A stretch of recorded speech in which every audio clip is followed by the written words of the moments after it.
Seja bem-vindo a esse nosso bate-papo de hoje tão especial. Estamos na Semana da Arte e a nossa intenção com esse evento é sempre trazer um pouco do aspecto da beleza e da harmonia para a vida das pessoas através desse evento anual. Hoje nós vamos falar de um assunto que não é a primeira vez que eu abordo, mas vou tentar um enfoque mais prático, mais pontual sobre coisas da vida. Nosso tema de hoje é reflexões para perceber a beleza. Nós vamos a princípio falar um pouco sobre a palavra, como estou habituada a fazer, acho bom falar sobre a origem da palavra, como ela veio ao mundo e quais eram as intenções que gravitavam em torno dela nesse berço da palavra beleza, o que ela queria dizer. Sempre acho que uma necessidade foi vestida por uma palavra, e muitas vezes essa palavra saiu perdendo o corpo, se esvaziando pelo caminho. Se a gente volta ao seu nascimento, recupera essa necessidade original e entende o que essa palavra está querendo nos transmitir, nem sempre de forma eficaz depois de tantas eras de esvaziamento. Seja bem-vindo a Reflexões sobre a Beleza. Como já falei em outra ocasião, quando voltamos ao berço proto-indo-europeu de beleza, vamos ter algumas sugestões bastante interessantes. A acepção DEU2, ela traz, isso é uma nomenclatura de dicionário de proto-indo-europeu, para quem conhece, ela traz a seguinte origem para esse DEU2, a origem da palavra beleza, que seria fazer, manifestar, favorecer, reverenciar. Ou seja, a beleza de alguma maneira seria uma forma de oferenda, digamos assim, de favorecimento que é dado a algo ou alguém. E nós vamos ver como isso funciona. Passando para uma língua que também vem do proto-indo-europeu, que é o sânscrito. O sânscrito duvas significa presente, que vem da mesma raiz deu. Presente não no sentido do tempo, mas presente no sentido de regalo, de oferenda. Mais uma vez, muito a ver com esse favorecimento que de uma maneira se recebe através da beleza, né? O substantivo dueno deu origem a bom. O advérbio duene deu origem a bem. E o diminutivo duenello deu origem ao belos latino, ou seja, o belo, o formoso, da maneira como a gente conhece. A gente já vê aí no início o bem e o belo estreitamente relacionado, como a gente via na tradição grega, né? O kalos kai agathos, ou seja, o belo e o bem, como na verdade uma coisa só. Algumas outras curiosidades que a gente pode ver no grego koiné, que é o grego já pós-clássico, o grego bíblico, a beleza era definida como oraios, que significa em seu tempo, ou seja, as coisas que estão coincidindo com aquilo que a lei dos ciclos reserva para elas naquele momento. Então, contrariamente à nossa concepção original, haveria a beleza da criança, sendo criança, a beleza do jovem, sendo jovem, a beleza do homem maduro, do homem idoso, sendo maduro, sendo idoso. Haveria que explorar dentro daquilo que a natureza nos oferece o que de melhor se pode tirar, como se pode decantar dali a beleza. A nossa é uma sociedade, uma cultura que faz culto à juventude. Portanto, precipita o amadurecimento das crianças e tenta puxar as pessoas mais velhas sempre para trás, para uma eterna juventude. E aí perdemos essas outras possibilidades de beleza que essa palavra ensina, ensaia, insinua, que em qualquer idade, em qualquer momento dos ciclos, há uma beleza oculta, uma beleza que pode ser extraída dali, quando estamos coincidindo com o que a lei dos ciclos nos oferece, com aquilo que a natureza nos abre como possibilidades. Bom, continuando, vamos ver que a beleza sempre traz uma ideia de equilíbrio e de harmonia. Isso, em geral, fez muita repercussão ao longo da história. Houve vários conceitos de beleza, nós vamos ver um pouco da beleza através da história, que se baseavam nessa história do equilíbrio como proporção dentro de uma visão matemática, enquanto outras visões extrapolaram isso, a ideia do belo e do sublime. Mas, em geral, beleza está associada a equilíbrio e harmonia, ainda que seja um equilíbrio um pouco fora dos padrões da proporção perfeita. Bom, há uma concepção que diz que a beleza é subjetiva, aquela história de que a beleza está nos olhos de quem vê. Particularmente, eu acredito que a beleza está nos olhos de quem busca ver, porque ela está embutida em cada coisa, ao existir, guarda um pouco do seu ser, e no ser de cada coisa existe a sua parcela de beleza. Ou seja, a beleza não está nos olhos de quem vê, mas de quem quer ver, de quem procura ver. Essa subjetividade, como se nada fosse belo e ela fosse uma invenção cultural, hoje já conta com muitas discussões e muitas posições em contrário, quando as próprias pesquisas começam a perceber que uma criança de idade muito tenra já tem certas noções sobre a beleza, e isso é universal. Pitágoras falava de uma proporção áurea, que seria o φ, ou seja, tudo aquilo que está no seu momento de plenitude de vida, tudo aquilo que está no seu momento ápice de desenvolvimento, de alguma maneira obedece a uma proporção áurea. É o que hoje nós dizemos, quando entra o fator entropia, que acompanha o tempo, começa a tirar essa plenitude de vida das coisas e elas vão perdendo essa coincidência com a proporção áurea. Segundo ele, o número φ estaria na base da maior parte das relações no universo. Isso já foi falado e tratado demais ao longo da história. A proporção perfeita, o número de ouro pitagórico, que é associado então por ele a uma certa harmonia, não só no plano físico, mas também no metafísico. Ou seja, haveria também uma certa proporção de como lidamos com os nossos pensamentos e emoções para ele entrar em equilíbrio e isso transparecer através do físico. Aristóteles costumava dizer que a virtude leva à beleza, ou seja, que beleza transborda. Tem uma série de pensadores que falam sobre isso. Uma harmonia muito grande, interna, uma série de elementos muito bem praticados, a condição humana bem afiada transborda em beleza. Bom, pode haver ou não beleza inata nesse corpo, mas haja ou não, uma psique virtuosa, uma alma virtuosa, quando transborda a harmonia, ela sempre vai amenizar as possíveis imperfeições desse corpo. E se já havia beleza, vai torná-lo muito mais luminoso. Ou seja, o desenvolvimento das virtudes naturalmente leva à beleza, independente do corpo físico e qualquer outro elemento que ele possa conter. E é curioso como nós temos uma percepção alterada da aparência das pessoas quando sabemos a bondade que elas têm, por exemplo, a generosidade que têm. Por muito que seja uma pessoa comum, ou talvez até uma pessoa já com sinais acentuados de velhice, a gente não pode deixar de olhar e sentir aquele sentimento de ternura e embevecimento que normalmente temos diante da beleza física. Na Índia, por exemplo, conta-se que uma mulher jovem era tida como atraente. Uma mulher bela era uma mulher que detinha algo de sabedoria, que é um detalhe que eu acho muito curioso e muito interessante. Bom, a Idade Média vai falar que a beleza só é alcançável através de Deus, ou seja, uma propriedade de Deus que só quando o homem se coloca a serviço dele recebe alguma iluminação que o embeleza. Bom, se nós ampliarmos um pouco essa noção, não só para a divindade teológica, mas também para aquilo que de divino existe dentro de todo o ser humano, nós caímos em algo muito parecido com aquilo que Aristóteles falava, ou seja, que a beleza transborda da virtude. O divino dentro de nós, quando de alguma maneira ocupa o seu espaço, ele transparece, ou seja, a essência entra na existência e transparece e dá ao homem a possibilidade da beleza real, profunda, que realmente pertence a ele. Que uma beleza física não pertence ao homem, pertence a um ciclo da vida e nada impedirá o tempo de tomar isso dele. Agora, uma beleza metafísica é propriedade do ser humano e está inteiramente sob seu poder. Ou seja, nada que é realmente teu pode ser tirado de ti. E uma beleza que você pode manter e sustentar por toda a sua vida, ou talvez até mais, essa é realmente tua e teria um caráter de legitimidade maior do que aquele que é uma mera conjunção genética associada a uma idade da vida.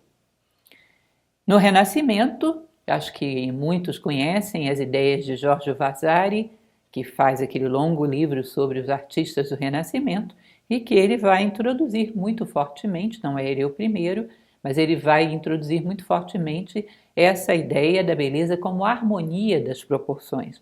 Baseia-se muito no homem vitruviano de Leonardo e acredita numa determinada harmonia, parecido com a ideia do Fio de Pitágoras, que quando ela se obtém, naturalmente a aparência daquele ser transborda em beleza.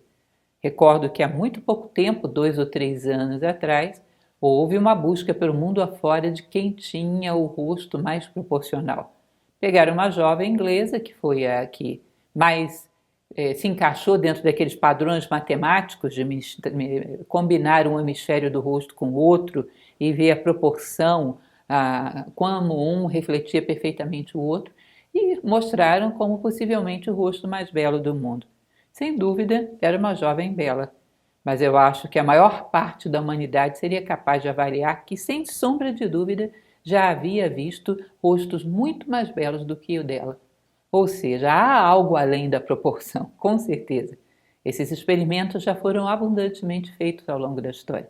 Não se trata apenas de uma simetria, nem de uma proporção de determinados valores, há algo além.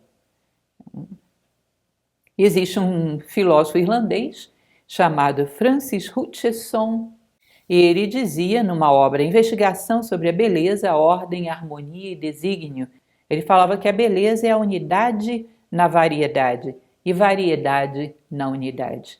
A beleza consiste num conjunto de coisas pequenas, detalhes requintados, e quando são combinados harmoniosamente, produzem uma sensação de unidade. Então, se você imagina, por exemplo, um quadro é belo pelos seus detalhes ou pela composição geral? Ele é belo por ambas as coisas.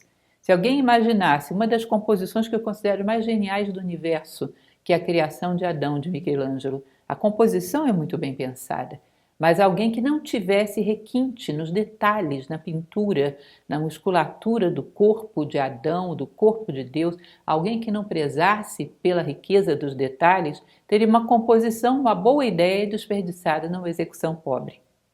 E se também fosse uma execução requintadíssima, mas a cena geral fosse alguém, sei lá, fazendo uma coisa qualquer grosseira, tampouco seria um quadro belo. Então você tem a ideia da unidade, a composição e o requinte dos detalhes, que são todos diferenciados e que se combinam, se harmonizam, formando a unidade. Então a ideia de Hutcheson era de que a beleza era uma harmonia das diferenças, unidade na variedade e variedade na unidade, que é bem interessante isso. Uma beleza, por exemplo, numa sociedade seria cada um ter a sua identidade própria, cada um ser profundamente aquilo que é e respeitar a si próprio como aquilo que ele é e compor num respeito às diferenças, viver e deixar viver. O respeito e a harmonia das diferenças produziria uma obra de arte. Contrariamente ao que pensamos já há alguns séculos, a harmonia social não vem da massificação, não vem de todo mundo igual. Vem de identidades que se respeitam e se harmonizam muito bem. A harmonia na variedade, a harmonia das diferenças, como num belo quadro ou numa bela melodia. John Keats é um poeta inglês que ele tem uma poesia que admiro bastante, o Vaso Grego, onde ele fala, na sua conclusão, a verdade é beleza, a beleza é verdade, e é tudo o que há para se saber, e nada mais. Isso é muito bonito. O que é a verdade? Quando as coisas são autenticamente aquilo que são, e ao mesmo tempo quando todas as suas subunidades estão harmonizadas, e ela logicamente transplanta essa harmonia de dentro para fora, e é capaz de promover a individualidade do outro e não querer torná-lo igual a si próprio, promover as individualidades e harmonizar perfeitamente com elas, como é incrível como isso resulta belo.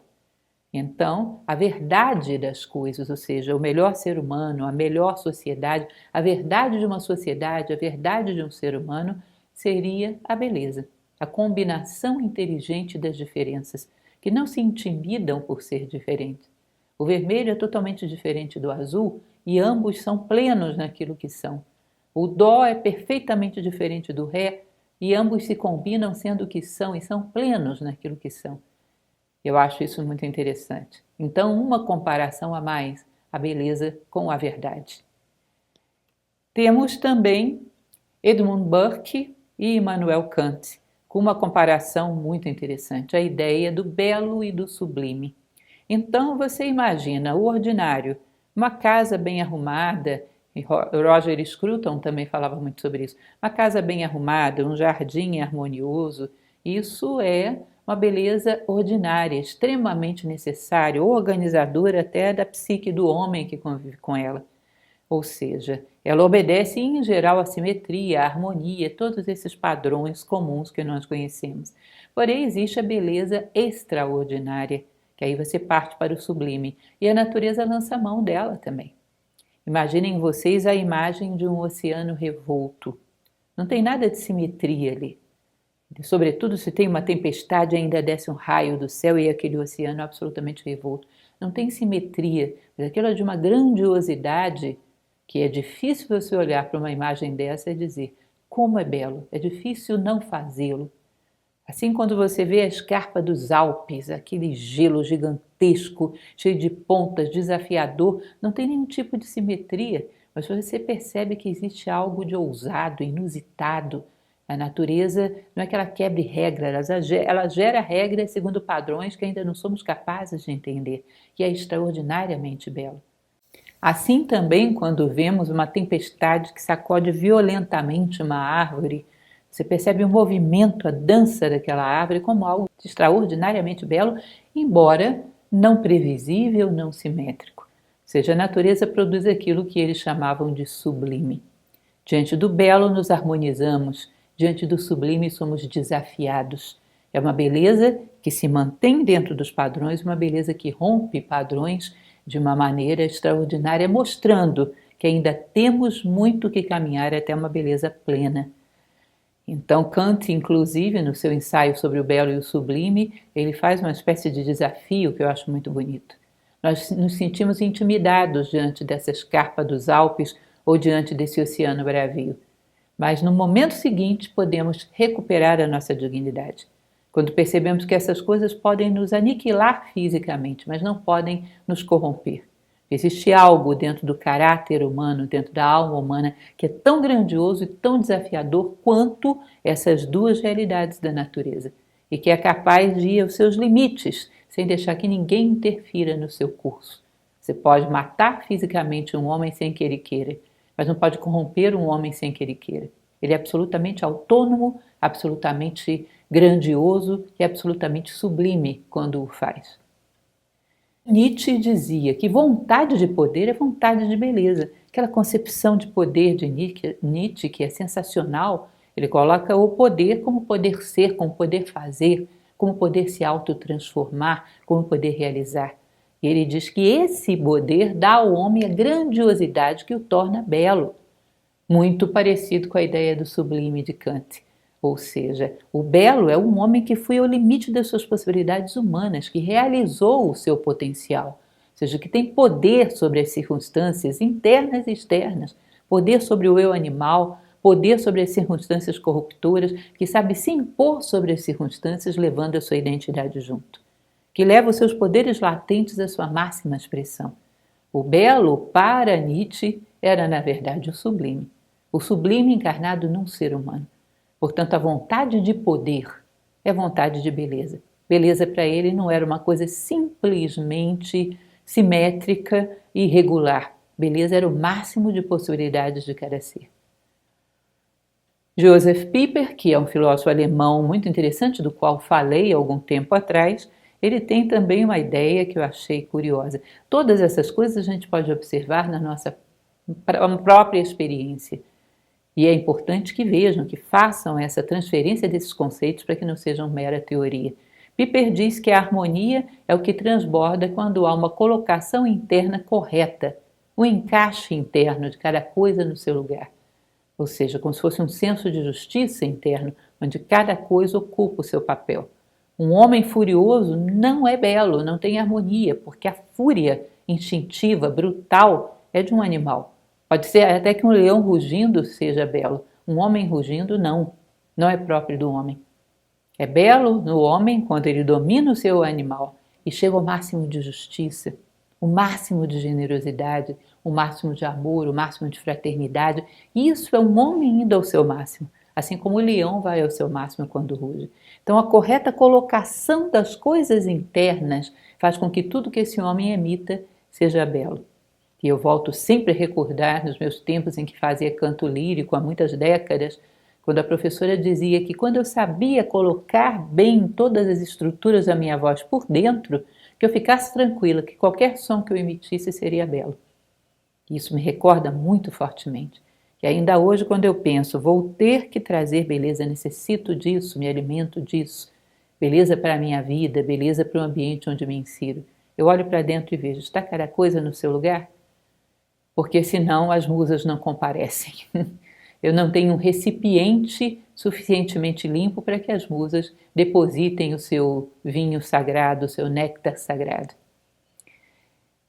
Kant, mais uma vez, ele dizia, acrescentava uma visão sua, de que o belo não seria uma característica objetiva das coisas, e sim uma característica mental, subjetiva. É aquela velha história de quem ama o feio, bonito lhe parece, que é uma ideia que já foi muito defendida ao longo da história, mas que também contém as suas contradições.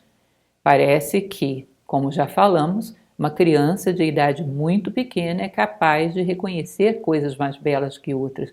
Parece que existe uma dimensão intuitiva que percebe algo de belo nas coisas, porque pertence a elas em si, independente do observador. Então, essa ideia de que a beleza está nos olhos de quem vê é bem indiscutível, não é? Hegel falava, e isso é uma ideia das que eu mais gosto, ele dizia que o belo é a expressão sensível de uma ideia. Ou seja, imagine a ideia do bem, como diria Platão, a maior de todas as ideias. Se eu pego essa ideia com muita correção, com muita precisão, se eu sou como um pontífice que eleva a minha consciência até essa ideia e a expresso de maneira muito limpa, sem interferências no meio do caminho, bom, uma ideia, quando se expressa com a menor interferência no meio do caminho, produz no mundo beleza. E isso é muito interessante. Ele ainda acrescenta uma outra visão que também acho fantástica, que ele diz que a máxima beleza está no pensamento filosófico, na captação direta das ideias. Não é à toa que se atribui a Sócrates a frase de que a filosofia é música que se faz com a alma. Ou seja, o pensamento que vai até o plano das ideias, vê e é capaz de trazê-lo o mais limpo possível ao mundo. Esse é um pensamento que necessariamente vai trazer beleza ao mundo, porque não existe nada mais belo do que uma ideia pura. Hoje é um momento histórico onde nós perdemos a capacidade de identificar as ideias. Muitas vezes chegam na minha mão textos que pessoas, ouvintes, me mandam dizendo: olha como fulano é brilhante. E eu leio esses textos, às vezes longos, e não encontro uma única ideia. Encontro desenvolvimentos em cima de ideias alheias, desenvolvimentos nem sempre muito criativos. Às vezes nada criativos. Nós hoje não sabemos reconhecer as ideias e muito menos sabemos gerá-las. Temos uma certa dificuldade para isso. Deveríamos ser educados ou educar a nós mesmos a reconhecer uma ideia, vibrar com ela, porque uma ideia, uma verdadeira e profunda ideia, é das coisas mais belas do mundo. Quando um Platão fala que um bem é aquilo que une, essa é uma ideia que, se você mergulha nela, tem camadas e camadas de profundidade, camadas e camadas de recados para te dar. Às vezes você vê em determinadas literaturas antigas, em 2 ou 3 páginas, 5 ou 6 ideias. E nós vivemos um momento histórico onde, às vezes, no livro inteiro não há nenhuma. Então, quando percebemos a beleza das ideias, elas iluminam a nossa vida de uma forma fantástica. Elas nos dão uma nova lente para ver o mundo.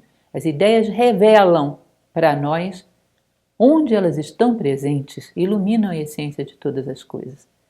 E o homem que é capaz de trazer ideias ao mundo da maneira mais correta possível, isso é um criador, isso é um embelezador. Trabalho com a verdadeira noção de estética, não como as teses, como dizia Alexander Baumgarten, como uma mera conjunção sensorial, mas como algo que dá essência às coisas. E tudo aquilo que tem essência resplandece, brilha. Continuando, mais uma vez, dentro da filosofia platônica, há a ideia de que um objeto belo, um ser belo, ele não desperta desejo, quando é legítima beleza. Parecido com aquela noção indiana do belo e do atraente, né? Ele não desperta desejo. Costumava-se dizer que através da beleza você sentia nostalgia. como se a beleza fosse um episódio que alguém trouxe do plano das ideias para cá. Um episódio, uma cena de uma outra dimensão, de um outro mundo no qual a nossa consciência já habitou. E ao vê-la, através dela, lembra de casa. Sente nostalgia. Nostalgia de talvez alguma coisa que ainda não construímos, talvez esteja no futuro. Nostalgia da nossa verdadeira identidade. Nostalgia do nosso nome interno. Nostalgia da nossa função como seres humanos no mundo. Alguma verdade paira perto de nós quando nós olhamos para a beleza e vemos através dela.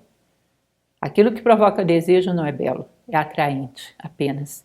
E é consumido e depois essa sensação se perde. É como se você imaginasse uma maçã. Eu tenho desejo da maçã. Depois que eu a como, eu olho para ela, ela já não me atrai mais. E não precisa ser essa maçã, pode ser qualquer uma. Ou seja, é uma objetificação, uma concretização que não tem nada a ver com a beleza, tem a ver com o desejo. A beleza é muito mais do que isso. A beleza é capaz de se tornar clássica e se estender ao longo do tempo. Lucrécio, que é um poeta romano, um pouco antes de Cristo, um século antes de Cristo, na sua obra De Rerum Natura, ele também falava uma coisa muito interessante que vale acrescentar na nossa receita de beleza. Ele dizia que quando você busca legitimamente a beleza através do outro ou dentro do outro, o nosso ímpeto esbarra no corpo e se frustra.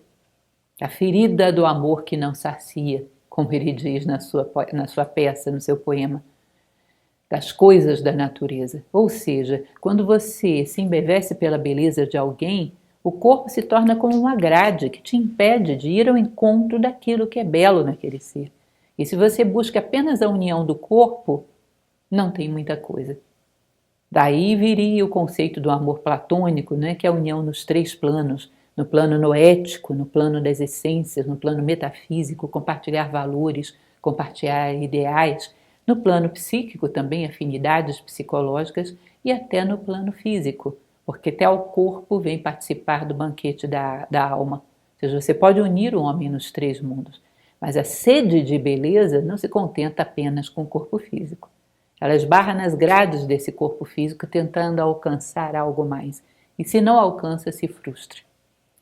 Não é incomum conhecermos casos de pessoas que se unem só por beleza física, pelo impacto, porque a beleza às vezes promete ter algo mais a oferecer. E muitas vezes se frustra e não consegue manter essa relação. A verdadeira beleza, ela anuncia algo que vai muito além do corpo físico. E só assim a gente cura a secreta ferida do amor que não sacia. Plotino e o caminho de Eros, isso também é muito bonito. Plotino dizia que a beleza tem uma função específica, que é conduzirmos-nos para o alto, em direção ao fundamento metafísico do mundo, em direção ao bem. Eros é saudade do uno, ou seja, o amor e a beleza que andam sempre juntos, né? Afrodite e Eros. Eros é saudade do uno, que a beleza nos conduz para o alto, muito parecido com o conceito platônico de que a beleza é tudo aquilo que eleva. Então é muito interessante porque quando ele fala do seu caminho de Eros, ele fala do homem que se embevece por um corpo, pela simetria, pela harmonia, pelo seja lá o que for que provoque nele esse impacto de atração. De repente, ao se aproximar, ele percebe que aquele corpo não é o único que detém essa conjunção de simetria, que vários corpos têm isso também, e que também não é capaz de reter essa beleza. A rosa, bela e esplêndida, morre amanhã. Portanto, ele fica um pouco frustrado quando vê isso. Em um corpo, ele passa para vários corpos, encontra a mesma beleza e não consegue encontrar nada além disso. E vê que essa beleza se vai muito rapidamente. Aí, correndo um pouco mais no caminho de Eros, ele procuraria um campo onde a beleza permanece mais, que é a beleza da alma. Se você é uma pessoa generosa, justa, boa, digna, quaisquer desses atributos emanam uma beleza muito profunda. É algo que depende de você e você pode reter por toda a vida. E isso atrai muito mais. E aí, no caminho de Eros, o homem sai dos corpos belos e vai para as almas belas. Mas de repente ele percebe que todas as almas belas, em todos os lugares do universo, elas se inspiram no arquétipo, numa ideia de beleza, de bondade. E ele vai atrás dessa fonte. que aí ele chega ao plano das ideias, como diria Platão, ou ao plano divino, como diriam vários filósofos de várias linhas teológicas. Ou seja, o homem chega à unidade correndo atrás da beleza quando ele não se contenta com aquilo que simula a beleza, mas que realmente não é. Quando aquilo simula a verdade, mas realmente não é. Correndo atrás da beleza, da fonte da beleza, de onde ela irradia verdadeira e pura, ele pode chegar à unidade, ele pode chegar até Deus. Como eu falei para vocês, há experimentos atuais que mostram crianças no início do desenvolvimento infantil tendo preferência por rostos bonitos e também padrões de atratividade similares nos diferentes sexos e culturas. Isso não são coisas inventadas por mim, são trabalhos que são desenvolvidos onde se mostra um monte de rostos para pessoas de diferentes culturas e civilizações pelo mundo afora. E se percebe que a afinidade com determinadas proporções, com determinadas características, existem no mundo inteiro. Ou seja, há algo aí que provoca uma resposta interna. Agora, o quanto esse algo é suficiente para sustentar essa atratividade é outra coisa. Então, o que nós percebemos na prática é que, de fato, há alguma simetria, alguma proporção que provoca uma atratividade num primeiro momento. Mesmo para uma pessoa que não tenha sofrido tanta lavagem cultural de um determinado contexto, uma criança ainda muito pequena ou uma pessoa que vive numa comunidade muito distante. Existe algo nas coisas em si que provoca uma certa atratividade. Mas o terceiro momento, a atratividade tem mais a ver com essência do que com aparência. Então, é uma combinação curiosa dessas duas coisas. Não é mal, aliás, é muito recomendável procurar gerar beleza no plano estético, uma questão de respeito por nós mesmos e aos outros, na medida das nossas possibilidades, sem loucura, mas é interessante fazê-lo. Mas é mais recomendável ainda que, além disso, nós possamos ter algo de uma beleza verdadeira, daquela beleza que é verdade, daquela beleza que depende só de nós. Porque a impressão da beleza e a realidade da beleza podem coincidir num ser só. Existência e essência. Esses dois combinados produzem o verdadeiro caminho de Eros. Sei que vocês devem estar pensando, a questão das proporções, porque no Renascimento as mulheres eram gordas, na modernidade são magras, às vezes até demais. Bom, existem as bizarrices do gosto e da moda, mas mesmo por trás dessas bizarrices existem características de um rosto que são sempre atraentes. Existem determinadas características de um corpo que tendem a ser tomadas como belo. Às vezes, isso é baseado em pesquisas. Tá? Às vezes, em várias civilizações mergulhadas num contexto cultural muito diferente. Ou seja, há alguma proporção, há algo de meio matemático aí mesmo, que a psique humana capta. Porque, no fundo, a nossa psique busca a harmonia o tempo todo. Quando a encontra, tende a se identificar, porque é isso que ela quer. Bom, e a nossa percepção? Além dos pensamentos de todo mundo, os nossos pensamentos, que também são extremamente válidos, ninguém é dono de nenhuma verdade. Cada filósofo da história trouxe a sua contribuição. Qual é a sua? Qual é a nossa contribuição? Nada impede que o João da Silva tenha uma ideia sobre beleza melhor do que tudo que foi dito até agora. Não se trabalha com apego a títulos nem a grandes nomes, mas a grandes ideias. O verdadeiro filósofo é assim. Não se apega a assinaturas, mas a ideias que mais se aproximem daquilo que ele percebe que coincide com a sua necessidade de resposta para a vida. Nós percebemos, por exemplo, que quando a vida está mais presente nas coisas, elas parecem mais belas. É como se a beleza tivesse a ver com a plenitude da vida. E aí sim vem a história do jovem na plenitude da juventude, porque ali tem muita vida, tem muita energia, tem muita vitalidade, tem muita cor no rosto, tem muita presença de plenitude de vida. E isso dá uma impressão de beleza. Assim como uma flor. Uma rosa na sua plenitude é das coisas mais deslumbrantes que eu já vi na minha vida. É uma realidade sensacional uma rosa. Por isso eu tenho o máximo respeito por cada exemplar que me presenteiam, que eu vejo, porque é um espetáculo que a natureza fez uma flor como aquela. As flores em geral são um mistério. Né? As pessoas nos dizem, a gente aprende que as flores foram feitas só para produzir sementes nas angiospermas, ou aquelas cores e aquele aroma para facilitar a polinização. Eu fico pensando, tá, Mas precisava de uma coisa tão bela para embrulhar a semente das angiospermas ou para atrair uma abelha? Será possível que as abelhas tenham um senso estético maior do que a maior parte da humanidade? Por que a natureza coloca tanta energia em produzir algo tão sensacionalmente belo? Será que a própria natureza não tem essa necessidade também de expressar beleza? Uma vez que nela flui também a vida, e a vida tem essa necessidade de expressar beleza?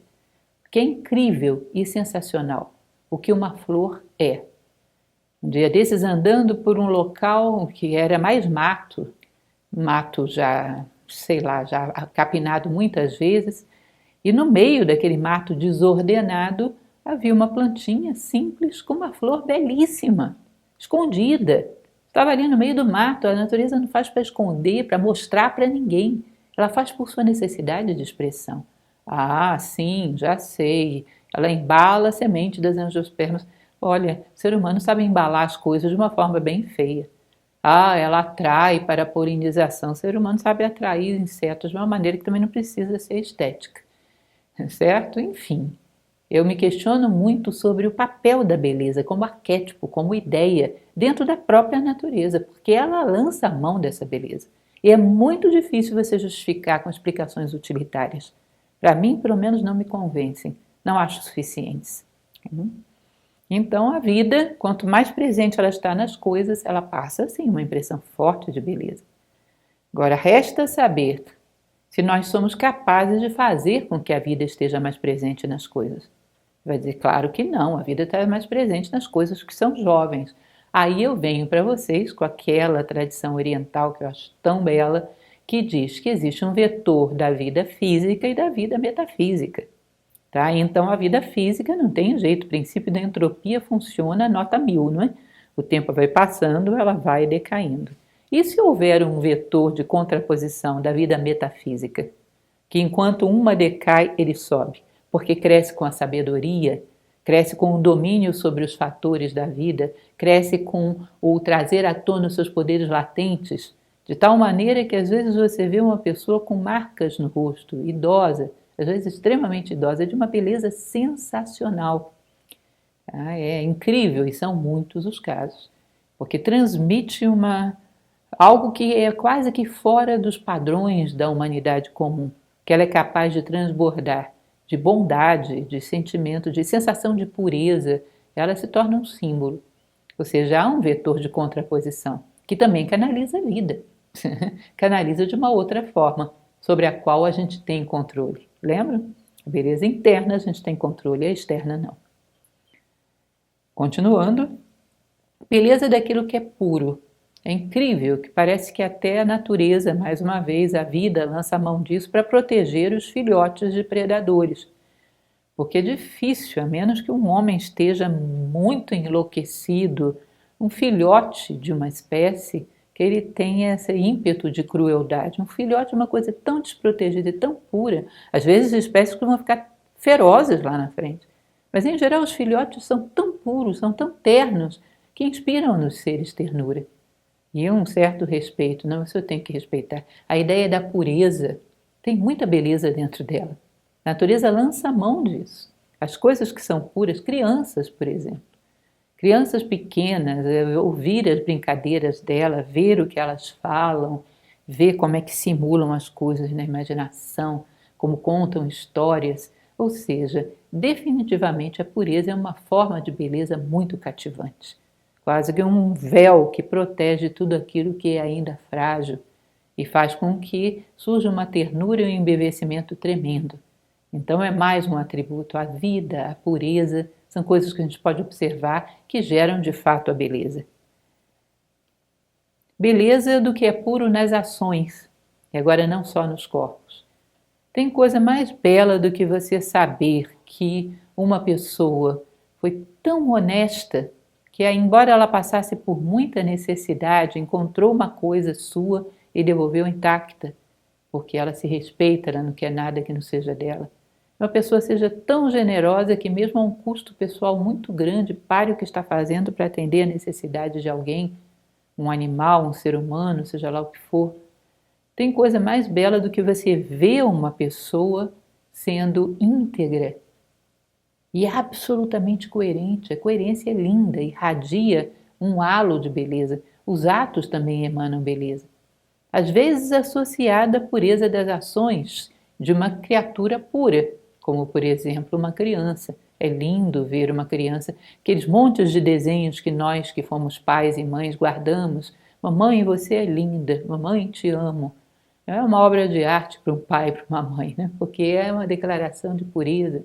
Sacudir do rabo de um cão é lindo, quanto ele fica eufórico para te receber. Ou seja, a beleza das ações, quer dos seres que são puros, quer dos seres que se purificaram através da vontade.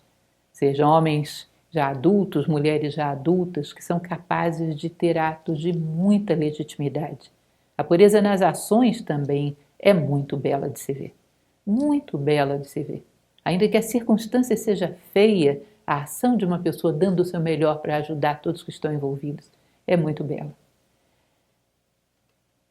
Beleza do que é purificado nas ações, ou seja, aqueles que construíram essa beleza. Um adulto honesto, simples e bom, um pai e uma mãe honestos e dedicados, um professor que se sente remunerado pelo crescimento de uma criança, de um adolescente, que ama ver o resultado do seu trabalho, coloca ali todo o seu coração, uma pessoa desconhecida que te socorre numa dificuldade. Eu nunca me esqueço o dia que eu levei um grande tombo na rua, que quando eu olhei para cima tinha 4 pessoas, uma vinha com meu sapato, outro com a minha bolsa, uma senhora machucou minha filha, quer que eu chame alguém? Beleza das pessoas que não têm absolutamente nada a ganhar com aquilo e estão ali transbordando generosidade, estão transbordando solidariedade. E são adultos que já tiveram contato com todos os elementos sombrios do mundo e optaram pela beleza. É uma pureza por opção. Uhum. Uma pessoa que te cumprimenta olhando nos olhos. Isso é tão belo, quando você olha para o olho dela e vê que aquilo ali não é uma convenção formal, mas que ela realmente está transmitindo para você uma intenção de que você tenha um bom dia, uma boa tarde, uma boa noite. Recordo que uma vez li um texto, que nunca vou saber se aquilo é real ou não, mas ainda que seja um conto ou uma fábula, eu achei muito bonito, de que havia determinadas tribos numa determinada região do mundo, onde o cumprimento entre eles era "eu te vejo". Eu achei essa história, ainda que seja uma ficção, muito bonita. Muito bonita. Eu te vejo. Você é muito para ser ignorado. Eu reconheço em você algo precioso, uma partícula de algo extraordinário. Eu te reconheço como uma espécie de flor que não pode deixar de ser vista. Eu te reconheço como um ser digno que merece o meu olhar. Eu te vejo. Muitas vezes, quando nós damos uma esmola na rua, jogamos aquilo em cima de um pedinte, eu tenho a sensação de que ele gostaria mais de um olhar desse tipo, talvez, do que aquela ínfima moedinha. Isso é muito bonito. E às vezes um pequeno ato como esse nos comove e salva o nosso dia. É muito belo. Ou seja, a beleza dos seres já adultos, que passaram por todo tipo de poluição, mas que optaram pela pureza. É a pureza conquistada, a pureza genuína das crianças, dos animais e a pureza conquistada dos adultos. Construída por um ato de vontade. É extremamente bela. Beleza da bondade. A bondade é extraordinariamente bela. E ela resgata mesmo cenas, como eu já falei, cenas às vezes de um desastre, de um acidente, cenas feias. E uma pessoa dando o seu melhor ali. E aquilo ela transforma pela sua presença humana num momento belo. Tá? Quem busca, sem se incensar em publicidade do seu ato, beneficiar o próximo, beneficiar um grupo, a humanidade, seja a bondade que não é para inglês ver, eu faço pelo que sou, que às vezes até prefiro que ninguém saiba. Para quem não sabe, Mary Elizabeth Haskell, que ajudou Gibran toda a sua vida, inclusive o ajudou a escrever suas grandes obras, só permitiu que as cartas entre ele e ela fossem publicadas depois da sua morte. Ela não queria que ninguém passasse para ela méritos. Ela queria que os méritos fossem de Gibran. Fez tudo. Talvez não existisse Gibran sem Mary Haskell. E não queria absolutamente nada. Só queria o prazer de transbordar. Por quê? Pelo que ela é. Como o sol. Ele não quer que você o agradeça. Ele ilumina porque ele é sol. Pelo que ele é. Transborda. Sem nenhuma necessidade de publicidade do seu ato. Grandes heróis fazem coisas extraordinariamente belas, sabemos disso, e eles ainda existem. Talvez não os vejamos porque não procuramos mais, porque isso não tem valor social. Valor social é aquele que alcançou fama e fortuna segundo os padrões da sociedade. Esses são invejados. Verdadeiros heróis estão anônimos, foram para o ostracismo, não significam mais nada. Mas também é extraordinariamente belo a bondade dos heróis cotidianos, né? Profissionais que fazem um grande esforço. Cada vez que eu ouço o barulhinho de um carro de lixo passando na frente da minha casa, dá uma sensação de gratidão tão grande por esses homens. Profissionais que às vezes fazem o seu trabalho humildemente, que atendem à necessidade da sociedade. E às vezes a sociedade não sabe retribuir isso como um ato de respeito, de gratidão. Tantas vezes pais que vão muito além dos limites das suas possibilidades para poder livrar um filho de uma dificuldade, de uma doença, de seja lá o que for.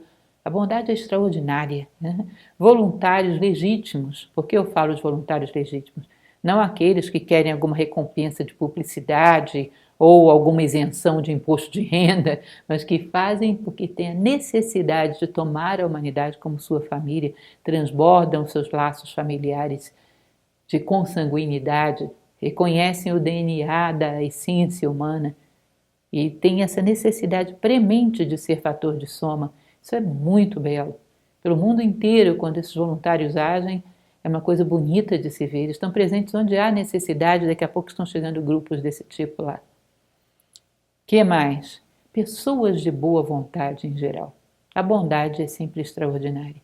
E você olha, antes que você veja o rosto da pessoa, veja como ela é, já vem aquela sensação, nossa, que pessoa bela. Perceba aquilo lá dos gregos, kalos kaiagatos, a bondade e a beleza estão extremamente relacionadas. Onde mais a gente vê beleza na bondade? Nas coisas simples e cotidianas. A pessoa que olha para os teus olhos e te vê esgotado de te dar o lugar no ônibus, ou que vê você carregando um pacote e pergunta, quer que eu carregue? Coloca no colo. O que essa pessoa tem a ganhar? Que publicidade ela quer? Ela simplesmente sente a tua necessidade e toma como sua, e corresponde. Isso é um ato muito belo. Quem te cede passagem, não por uma formalidade, mas por sentir respeito por você, pela sua idade, seja lá pelo que for. Quem te ajuda na manobra do carro, às vezes eu estou manobrando o carro na rua, uma pessoa está passando, para, vem um pouquinho mais.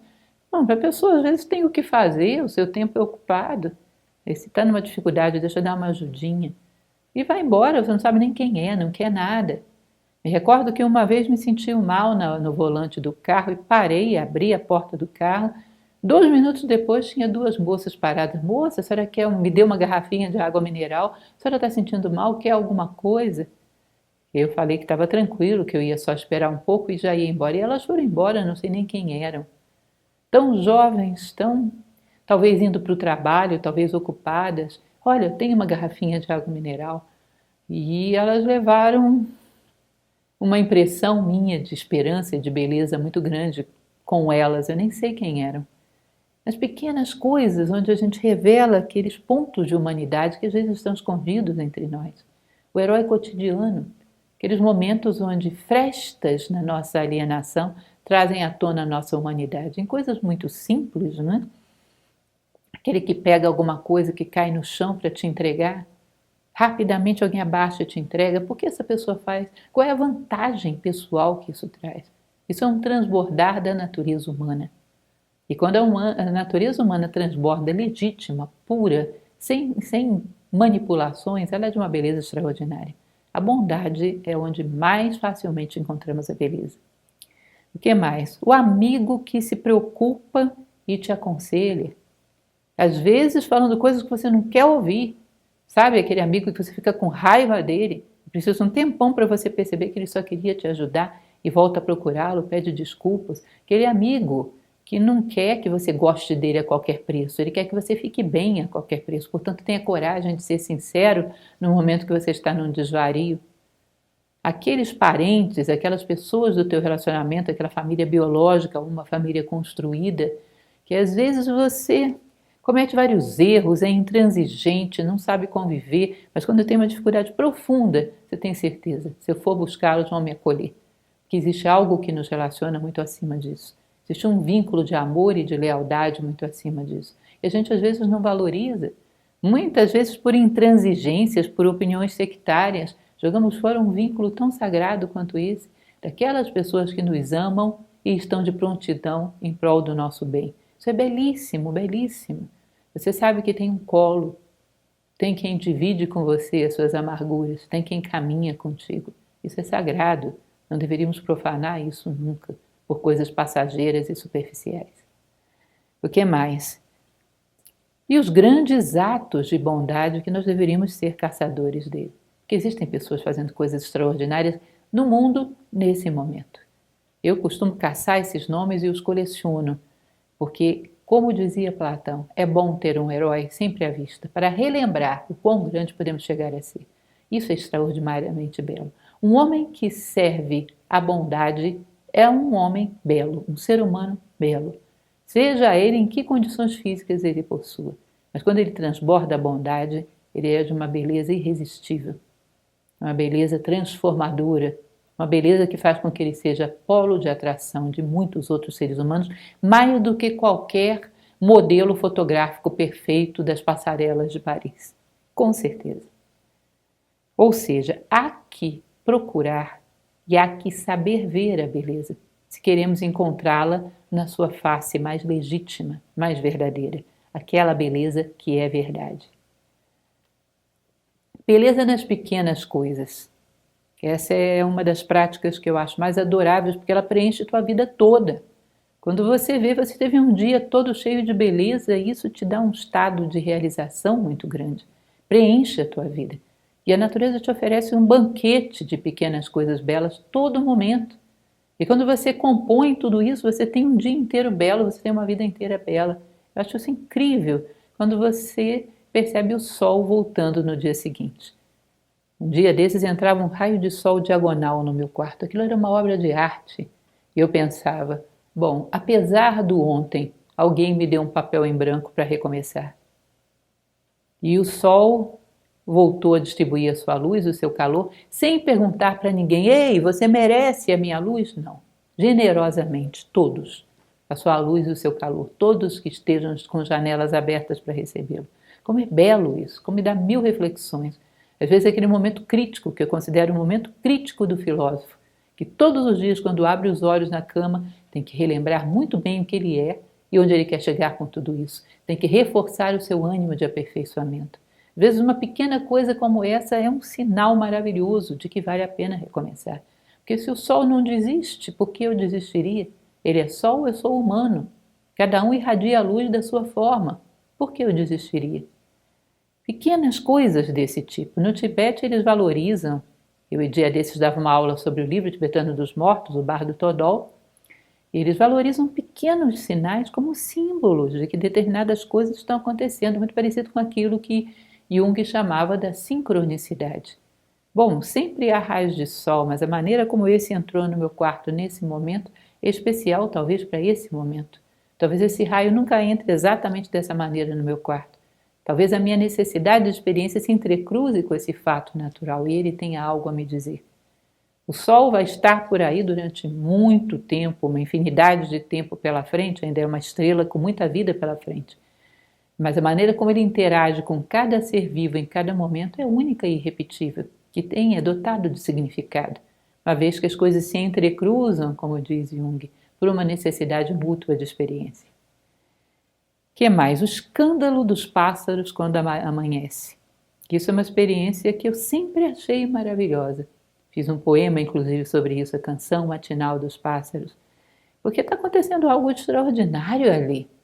A natureza toda percebe e nós estamos dormindo. Às vezes acordar para receber o sol e perceber o fato extraordinário de que a vida está recomeçando. Voltamos ao início, à infância do dia. As horas do dia têm uma relação direta com as idades da vida. Aí você está voltando à pureza da infância do dia, aquela luz cinzenta, tudo começando a nascer. A madrugada é maravilhosa, a aurora. E aquele escândalo dos animais numa cerimônia, uma cerimônia de gratidão porque a vida recomeçou. Uma vez me recordo que no meio das águas do rio Amazonas, num barquinho, eu assisti o nascer do sol. Nunca tinha imaginado uma coisa daquela, o barulho é ensurdecedor. Os macacos ficam enlouquecidos, é tanto barulho de animal que você não consegue distinguir o que é aquilo. Uma loucura de ruídos. Os animais estão fazendo a sua cerimônia. Por quê? A vida recomeçou. Há uma nova infância, há uma nova oportunidade. Como é lindo isso! Como é lindo observar a euforia dele. Uma vez eu tinha uma gatinha e ela saía de casa, ia para o jardim e ficava feito uma louca quando amanhecia. Eu levantava só para olhar ela, pulando eufórica, parecia uma bolinha quicando no meu jardim. Ela estava eufórica por alguma coisa que eu, por alienação, optei por não perceber. É muito belo isso. Os amanheceres, as auroras, assim como o pôr do sol. Quando a gente compara isso com a infância, a plenitude do meio-dia, com a maturidade, com o momento do despertar, e o pôr do sol com a velhice, você percebe que tudo tem a sua beleza. A noite dos mistérios, talvez com a morte, e a aurora mostrando uma nova oportunidade, você percebe que a beleza está em todos os ciclos da vida, quer num dia, quer num ano, quer na estação, quer na vida e na morte, em tudo persiste a mesma beleza, a mesma mensagem simbólica. Você começa a dialogar cerimonialmente com a vida. E isso é lindo, isso ilumina o teu dia. A passagem das estações, como eu acho curioso ver as plantinhas do meu jardim, embora as estações sejam bem difíceis de perceber em determinados locais, né? Mas a gente percebe como a terra, as plantas reagem, até os insetos reagem na passagem das estações. Você percebe uma inteligência muito grande cuidando da terra e de todos os seus filhos, preparando a terra, se recolhendo, preparando a terra para o que há de vir, recebendo a semente, de repente explodindo novamente em vida. Você percebe, bom, tem uma inteligência maternal aí, cuidando da terra e de todos os seus filhos. Como isso é lindo! Como isso faz que a gente se sinta nos braços da mãe, nos braços do pai. Você percebe uma inteligência milimétrica nas coisas à sua volta, renovando a vida, cuidando da vida. Quando nós percebemos isso, adquirimos uma confiança tão grande na vida, na natureza, que percebemos que essa coerência deve existir na natureza humana também. E passamos a confiar mais no ser humano, confiar mais nas coisas que nos acontecem, sabendo que lá na frente veremos o propósito de tudo isso com cada vez maior nitidez. E se procuramos, realmente chegamos a ver. Unimos as duas pontas da vida. E aquilo que nos pareceu caos, num determinado momento nos parece cosmos, se nós queremos ver. E também é extremamente belo. Perceber a inteligência, a coerência da natureza, o cosmos, é extremamente belo. A variedade das plantas e dos animais, com todas as suas peculiaridades. Eu morei em Belém do Pará, tive um contato com, por exemplo, a floresta amazônica, é um negócio incrível aquilo. Porque quando você olha um pedacinho de mata, a variedade de vida que existe ali é uma coisa de louco. E uma interagindo com a outra perfeitamente, uma apoiando a outra. A biodiversidade é uma coisa de louco, porque são seres absolutamente diferentes que se respeitam e colaboram um com o outro. Você tem ali uma lição de convivência fora do comum. Uma vez eu ouvi uma pessoa que lidava com biomimética me dizer que nós poderíamos mais aprender da floresta amazônica observando-a, e o homem ganharia muito mais ao fazer isso do que se cortasse toda a floresta e vendesse sua madeira. O aprendizado que a natureza nos dá, e não precisa às vezes você ir à floresta amazônica olhando só no seu jardim. Às vezes vendo a resiliência de uma plantinha, que é uma coisa de louco, vem a seca, vem um predador e ela lança novamente um galinho ali adiante, a vida lutando contra a adversidade, a combinação inteligente da sombra com a luz, com tudo, incrível. Quando a gente observa os detalhes de uma vida vegetal, de uma vida animal, você percebe um nível de inteligência e ao mesmo tempo a gente percebe as plantas, o mundo vegetal tem essa variedade enorme. Os animais têm uma variedade enorme. Essa variedade de possibilidades deve existir dentro do ser humano, uma vez que em aparência não somos tão variados assim. Devo ter toda essa riqueza de possibilidades dentro de mim. Talvez a variedade do ser humano esteja muito mais dentro do que fora. Ou seja, traz grandes reflexões. E é também tremendamente belo a complexidade de uma teia de aranha. Tenho particular simpatia por teias de aranha, sempre tive dificuldade de espantá-las da minha casa, porque eu fico impressionada de ver a beleza daquilo. sobretudo quando elas estão num lugar onde a luz do sol bate e mostra todos os seus detalhes. Gente, que coisa incrível! Como é inteligente, como é bem construído, que obra fantástica aquilo ali. Você percebe a inteligência nessas pequenas coisas. Uma vez eu passei acidentalmente, nem sabia que essa exposição existia, lá no Rio de Janeiro, no centro da cidade, por uma exposição que ampliava um chão de pedra, um piso de pedra. E a exposição era fotografias que pegavam um pedaço milimétrico daquela pedra e expandiam. A variedade de cores e de tamanhos ali dentro, gente, era um espetáculo. Era um quadro que valia a pena ter na parede. E eram fotografias muitíssimo ampliadas de um piso de pedra. Que coisa incrível! Que coisa incrível aquilo.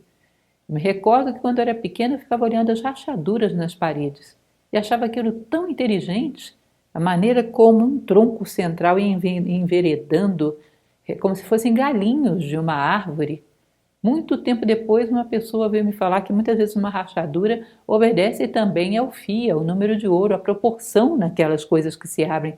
Eu acho tão belo tudo, tantos detalhes que você para e reflete. Gente, será que quando eu ramifico para todas as direções, também sei fazê-lo de maneira harmoniosa desse jeito? Será que eu estou aprendendo esse segredo de expansão harmonioso que se expande em todas as direções sem perder o eixo? Ou estou traindo a mim mesmo para poder me expandir? Tantas coisas, tantos detalhes, que tem tanto ensinamento para nos dar.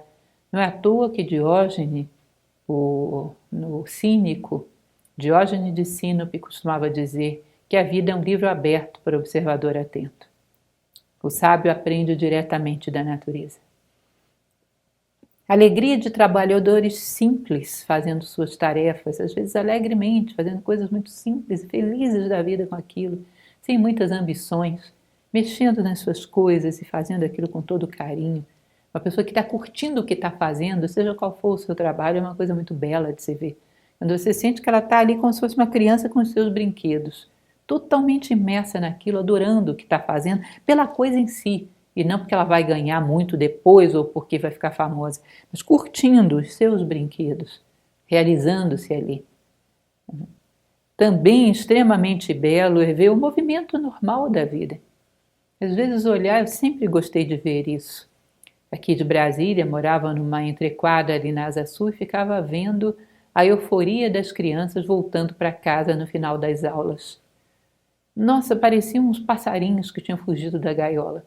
A alegria daquilo, aquela correria, aquele barulho, aquela algazarra, e as mães às vezes empurrando seus carrinhos, trazendo seus filhinhos para casa. Gente, como a vida é cheia de beleza. Recordo que uma vez fiquei paralisada, porque eu mesma voltava com a minha filha do parquinho e nós passamos por baixo de uma árvore e a árvore tinha aquelas sementes que tinham uma hélice, não sei se vocês conhecem isso. Elas ficam dentro de uma trouxinha com uma hélice. E bateu uma rajada de vento e o ar ficou cheio daquelas sementes voando. E a minha filha pequenininha, tinha uns 4 anos, pulava no ar, tentando pegar aquelas sementes. E por trás tinha um pôr do sol. Eu olhei para aquilo e falei, gente, que coisa louca. Como a beleza é perfeita. Ela não pertence ao tempo. Como é que o tempo vai me roubar uma coisa como essa? É impossível. É impossível. Ela está totalmente fora do tempo. Isso aí não pode ser trucidado, digerido, não é passageiro, é um pouco de eternidade. Uma outra ocasião que sempre me recordo também, que cheguei depois de uma aula, sou professora já há muitos anos, como vocês sabem, e a minha filhinha, essa menor de 4 anos, também deitada no sofá da sala, abraçada com uma caixinha de fósforo. Eu fui tirá-la dali para levar para a cama e ela, mamãe, eu prendi um raio de sol dentro dessa caixa para você, peguei o mais bonito. E é extraordinária a beleza do momento desse.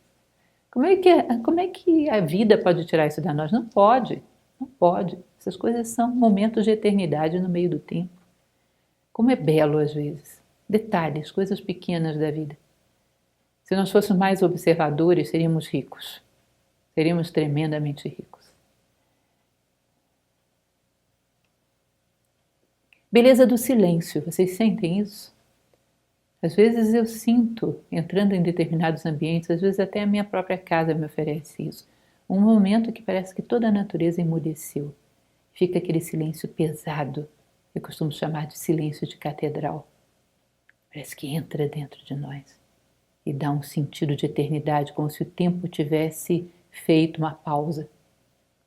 Você sente aquele peso daquele silêncio cerimonial, silêncio de grandes catedrais. O silêncio é belíssimo, ele é profundo, parece que ele faz com que a gente se veja diante de algo que é eterno, dentro de nós e fora de nós. Degustem o silêncio, ele é lindo. E também a beleza dos sons. Claro que nós vamos falar de determinadas melodias maravilhosas, que muitos de nós têm melodias que automaticamente elevam a nossa consciência, mas às vezes eu gosto de ficar ouvindo melodias mesmo de canto de criança. A linda rosa juvenil. Como é bonita essa sucessão de notas, como a natureza é requintada. Nos deu esses sons que são tão belos, como é lindo cada som, que quando se combina produz às vezes uma linha melódica tão simples, mas tão doce, tão capaz de bater na porta da nossa consciência e trazer a nossa alma à tona. Como é belo o som, como são belas as notas musicais, como é bela às vezes a frequência da voz de uma pessoa que te fala uma coisa bonita, uma pessoa que te dá um conselho com boa intenção. Você já reparou as alternâncias da voz de alguém que fala uma coisa bela? Como é bonito! Como as coisas estão recheadas de combinações tão ricas, tão harmoniosas. Como é belo ouvir os sons da natureza, ver as cores da natureza. Como é belo, às vezes, a gente perceber. Uma vez uma pintora, uma pessoa que pinta muito bem, é uma amiga nossa de Nova Acrópole, ela estava explicando para nós como é que um pintor produz o branco num quadro. E a gente chegava perto, via que ela tinha colocado lilás, tinha colocado um monte de coisa. Ela disse, eu passo só o branco aqui, fica um negócio artificial. O branco que a gente vê está cheio de cores. Depois que ela me falou isso, eu fico olhando as coisas brancas e tentando perceber que tem reflexos mesmo. Tem um reflexo lilás, tem um reflexo meio cinzento na luz branca, às vezes um reflexo meio alaranjado. O branco está cheio de cores subjacentes. Que incrível isso! Às vezes uma pessoa que é mais especialista, trabalha com isso, revela para a gente, através da arte, através do seu olho de artista, coisas que a gente não estava acostumado a ver, como aquilo que nos parece plano, é cheio de detalhes. Detalhes interessantes que nos dão uma perspectiva muito maior do que as coisas são, de quão complexas as coisas são, quanto existe uma harmonia profunda, mesmo naquilo que nos parece mais simples. Beleza da ordem, isso é uma coisa que eu tenho mania, sempre tive. Lavo o banheiro e fico na porta uns minutos olhando a minha obra de arte. Como é bonito um ambiente limpo e ordenado. Dá vontade de parar e ficar olhando, nossa, que bonito. Cada coisa no seu lugar, aquele cheirinho agradável, tudo resplandecente de limpeza. Coisa simples demais, uma pia com tudo bem lavado, toda limpinha, seca. Eu sempre adoro lavar louça, diga-se de passagem, e sempre paro uns segundos para ficar observando a minha obra de arte. Acho belíssimo. A beleza da ordem, da harmonia, das coisas simples no seu lugar, a beleza das coisas limpas e ordenadas. Às vezes uma gaveta bem arrumada me emociona. Gente, que bonito isso. Que respeito pelas coisas. As coisas que humildemente nos servem, elas merecem respeito. É belo também. A beleza das palavras. Claro que quando elas se juntam e formam frases que dizem coisas profundas, são extraordinárias. Mas às vezes só as palavras. Eu fico às vezes elegendo as mais belas que eu já ouvi e que já pronunciei. Se ouve uma palavra como suavidade, suavidade já é uma palavra bonita. Uma palavra como harmonia. Harmonia é uma palavra linda. Só de ouvi-la, às vezes eu fico vendo ela escrita. Como é bonito a harmonia. Como é bonito generosidade para observar a palavra, os sons que ela gera. Dentro dela tem generar e gerar, tem vida, tem um monte de coisa embutida. Numa palavra eu fico olhando para ela e fico achando linda. As palavras são belas. Elas parecem que sintetizam em si um monte de símbolos. Elas são símbolos, elas irradiam em todas as direções. Eu amo as palavras. Tem algumas que uma palavra já é suficiente para me provocar um estado de espírito de admiração diante da beleza. É uma coisa que todo mundo pode perceber. Como determinadas coisas são melodiosas e belas, numa frase, numa entonação, numa coisa que está no seu justo lugar. Como tem beleza para todo canto. Às vezes eu tinha a impressão, indo para o meu trabalho, que no meio do caminho, olhando pela janela, as musas estavam brincando de esconde-esconde comigo no meio do caminho. Eu tinha que me concentrar no volante, eu desviava um pouco, via alguma coisa extraordinariamente bela. Recordo que uma vez eu vi um pai levando uma menina pequena para o colégio, ele levava ela nos ombros. E ela estava com um casaquinho vermelho e tinha 2 galhos na mão, brincando com os galhos. E ele carregando aquela menina de casaquinho vermelho numa manhã fria, em direção ao colégio, carregando a lancheirinha dela. E era uma obra de arte, uma obra de arte. Eu dizia, olha, musas, vocês têm que deixar eu me concentrar no volante, assim não dá. E ao chegar no trabalho, algumas percepções desse tipo já me colocavam com um estado de espírito diferente. Beleza ao despertar só pelo fato de despertar. Reiterar a fé em si mesmo, reiterar as esperanças, reiterar o nosso pacto com a vida. Pelo que eu desperto? Pelo que eu vivo? Qual é o meu propósito? O que eu quero alcançar? E qual parte desse propósito eu me disponho a realizar no dia de hoje? Reiterar os meus compromissos. Hoje, mais uma vez, eu reitero o meu compromisso com a vida, meu compromisso de servi-la, de aportar valor. Eu me levanto, como diria Marco Aurélio, para cumprir o dever de um homem. Eu me levanto para cumprir o meu pacto com a vida. Despertar é cerimonial. Aliás, existe a magia dos inícios, né? Porque o estado de espírito que você imprime nesse momento te acompanha o dia inteiro. Como em Roma e em outras civilizações, mas Roma eu conheço bem por conta da cidade antiga, que é muito interessante e narra muitas coisas. A preocupação com cada detalhe do quarto, do que você vê quando abre os olhos, das cores. Isso existe muito também no Feng Shui, não é isso? Porque percebe que ali você tem que criar o palco para que alguém entre novamente na vida. Esse é um momento sumamente sagrado, é como um nascimento, como um renascimento. Reforçar a tua identidade e os teus pactos, antes de colocar o pé fora da cama. Despertar é muito belo, assim como adormecer. São momentos muito belos. Adormecer, antes de dormir, você dá uma repassada no seu dia e dizer, nossa, eu fui humano hoje. Que paz de espírito. Eu durmo em paz com céus e terra. Na medida das minhas possibilidades, eu honrei o que eu sou e o que a natureza espera de mim. Fechar os olhos e dizer, eu mereço o sono dos justos. E amanhã recomeço.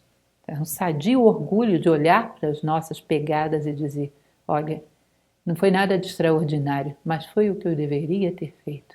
Eu honrei a minha condição humana no dia de hoje. E me entrego ao sono dos justos. Se a vida terminasse hoje, eu lamentaria o palco ter sido tão pequeno, mas estaria feliz, porque eu adormeço quites, com céus e terra e com a minha própria consciência. Como é lindo, como é lindo. É um grande cerimonial. E, em geral, quando você faz esse pequeno cerimonial, ele te joga dentro da consciência onírica, às vezes vem sonhos lindos, porque você entra na consciência onírica com o pé direito. É muito belo dormir dessa maneira. Alimentar-se. Confúcio fala demais isso nos seus analitos, não é? Você olha aquele tanto de alimento no seu prato e diz, cada coisa dessa, a natureza teve um trabalho enorme para gerar e está me dando, ela está investindo na minha vida. Eu sou um servidor dela, eu tenho que retribuir essa altura. Eu tenho que dar a ela o retorno de tamanha consideração. Eu tenho que me colocar a serviço daquilo que é a lei da necessidade dela, porque olha o que ela investe em mim. Cada coisa dessa, uma vida que foi cultivada ao longo de estações, sementes que foram geradas e irrigadas, toda a vida que está no meu prato. Que gratidão por uma natureza que investe tanto em mim e confia tanto assim que eu seja merecedor. Eu quero honrar essa confiança. É um momento de graça, um momento profundo de gratidão, de empatia com o propósito da vida. Gratidão ao mundo, gratidão a todas as coisas que a gente sente que são parte do nosso corpo estendido. Gratidão à natureza, gratidão à humanidade, gratidão ao mundo como um todo, gratidão a esse pedaço de terra que me viu nascer. As pessoas às vezes hoje confundem patriotismo com fanatismo, não existe isso. Quem ama o pedaço de terra que ele trouxe ao mundo é capaz de compreender, valorizar e estimular qualquer outro ser humano também ter a mesma gratidão, não exclui nada nem ninguém.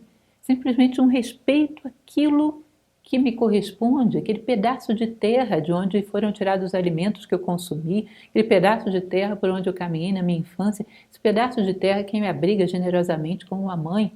Gratidão pela terra como um todo, mas por esse pedaço de terra também. Uma empatia com todas as forças da natureza que dialogam comigo ao longo da minha vida. Isso não é fanatismo, isso não é loucura, isso é belo. E quem sabe fazer isso, sabe respeitar o patriotismo de todos os outros seres da terra e valorizá-lo e respeitá-lo. Respeitar a terra em que nascestes, tá? Como dizem lá os antigos poetas. Respeitar a terra que nasceste é uma forma de respeitar nosso pai e nossa mãe. É um culto aos nossos antepassados. Isso é muito digno e muito belo. É uma forma de tornar a nossa vida cada vez mais cerimonial. O sagrado é a função de dar sentido, dizia Mircea Eliade. E aquilo que tem sentido também é muito belo. Gratidão a mim mesmo pelo esforço sadio de todos os dias, por não desistir nunca. Agradecer a mim mesmo, que muitas vezes amedrontada, muitas vezes me sentindo ferida, não desisti, continuei caminhando. Muitas vezes me sentindo acuada pelas circunstâncias, não desisti, honrei meu compromisso, honrei minha palavra e continuei caminhando. Gratidão profunda a essa essência divina que existe dentro de mim, que não me deixou desistir e que não me abandonou em nenhum momento. Gratidão a nós mesmos também é muito belo. É tocante e é extremamente importante. A paciência também é algo extremamente belo. Paciência de usar 1000 relógios, não desistir das pessoas porque cada uma tem um ritmo diferente uma das outras. Paciência, lançar um olhar incentivador quando alguém passa por uma dificuldade, como uma mãe, que quando a criança dá um passinho, ela brinda e faz bolo e chama a vizinhança. E quando dá 2, volta a fazer outra festa, ou seja, brinda cada pequena conquista. Paciência, torcer e valorizar cada pequena conquista das pessoas à nossa volta e de nós mesmos. Brindar nossas pequenas vitórias. E saber que isso é um estímulo positivo, temos que valorizar os pequenos degraus que subimos. E é uma maneira de brindar ao nosso esforço por honrar a expectativa da vida em nós. É cerimonial e é extremamente belo. A paciência é muito bela. A beleza do aprendizado, de olhar as coisas com olhos de primeira vez. Eu ainda fico imaginando, porque a imaginação também é extremamente bela, Leonardo da Vinci metido no seu estúdio no Vaticano, enquanto Michelangelo e Rafael, que também andavam por lá e eram maravilhosos também, mas estavam fazendo o seu melhor para impressionar o Papa, Leonardo se fechava dentro do seu estúdio e ia desenhar folhas, maravilhado com a beleza das folhas e a curvatura que elas tomam, e desenhos e mais desenhos nos seus códices de folhas, como uma criança. A maravilha desses olhos de primeira vez, como dizia o imperador Marco Aurélio, encarar cada dia como se fosse o primeiro, com essa pureza, com essa descoberta, com esse deslumbramento, esse ânimo de aprendiz. Tem coisa mais bela do que o ânimo de aprendiz? Tem coisa mais bela do que saber que não somos donos de nenhuma verdade e estarmos abertos para a vida, querendo entender o mistério de cada coisa? Tem coisa mais bela do que você se colocar diante de um ser humano e saber ele é diferente de mim. Uma parte da verdade está com ele. E nós podemos conjugar isso e sairmos os dois maiores. Podemos fazer tese, antítese, síntese. O teu mistério me interessa. Eu não sou dono da verdade. Eu te ofereço o meu mistério em demanda do teu. Que coisa linda é o ânimo de aprendiz. Que coisa linda é saber que não sabemos e nunca desistir do ânimo de aperfeiçoamento. O aprendizado é extremamente belo. Saber ver. Eu tive no fundo da minha casa um tomateiro, daqueles tomates cereja. Um belo dia ele já estava todo sequinho, porque ele tem um prazo de vida curto, e um último galinho ainda oferecia, como se fosse uma mão ressequida, oferecendo 2 tomatinhos. E aquilo foi uma das cenas maravilhosas, fotografei e fiz uma festa. Falei, imagina um ser que está perdendo a vitalidade. Reúne um pouquinho de vitalidade que ele tem para te oferecer ainda 2 frutos. Parecia uma mão, toda ressecada, com 2 tomatinhos bem vermelhinhos. Aquilo foi extremamente comovente. Eu poderia ter perdido isso, se eu não soubesse olhar para a minha janela. Eu poderia ter perdido no momento em que puxava a água do meu quintal e o cimento é meio irregular e a água insistia em correr para o lugar errado. de observar aquilo e dizer: essa água é como a minha consciência. Se eu não tiver o esforço de puxá-la para o lugar certo, ela corre para as regiões mais baixas. Aquela água me ensinou como vigiar a minha consciência e puxá-la sempre para cima. Poderia não ter visto uma tempestade e olhado a árvore e visto como, depois que passa essa tempestade, o chão fica lindo, coberto de folhas secas. Como a natureza sabe ser bela até quando destrói. E muitas vezes o homem, até quando constrói, faz coisas feias, porque não sabe, na sua obra, refletir o Dharma, a lei do universo. E a natureza segue o Dharma até quando destrói.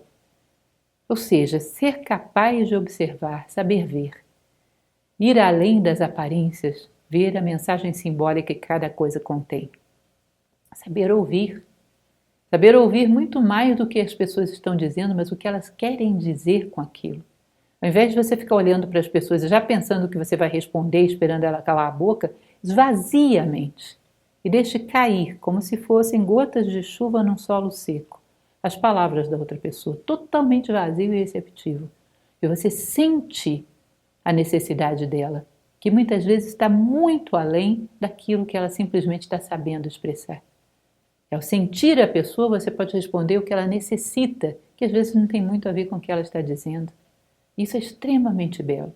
Está aberto para que as palavras do outro penetrem num espaço vazio e receptivo e luminoso, para que você sinta a real necessidade que aquelas palavras encobrem, que às vezes não são fiéis àquilo que a pessoa quer expressar. Nem sempre as pessoas sabem se expressar bem ou têm coragem de se expressar bem.